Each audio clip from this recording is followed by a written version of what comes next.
This morning, the European Union is waking up to the fact that Donald Trump stated that the EU was formed to screw the United States, and he is planning on 25% tariffs on EU imports. The European Commission immediately responded, stating that the EU will act firmly and immediately against unjustified barriers to free and fair trade, including when tariffs are used to challenge legal and non-discriminatory policies. The EU will always protect European businesses, workers, and consumers from unjustified tariffs. Trump's tariffs against the EU could cost around 28 billion euros immediately. It's not like earlier trade disputes between the EU and the US, which were targeted on specific sectors. These are vast and broad and will damage many areas of the economy. Even conservative publications in the US, the Wall Street Journal, have stated that this is an insane move.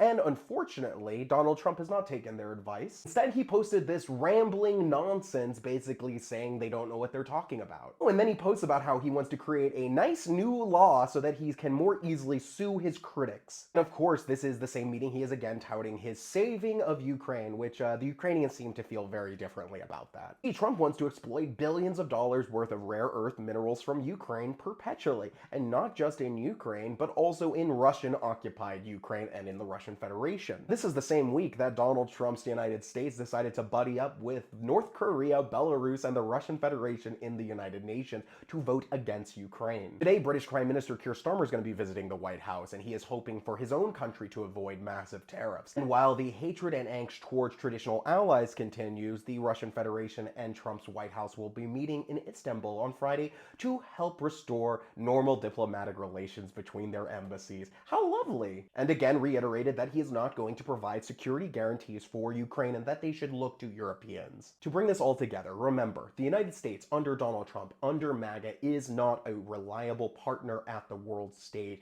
and will consistently and constantly screw over anyone else no matter what history or alliance exists there.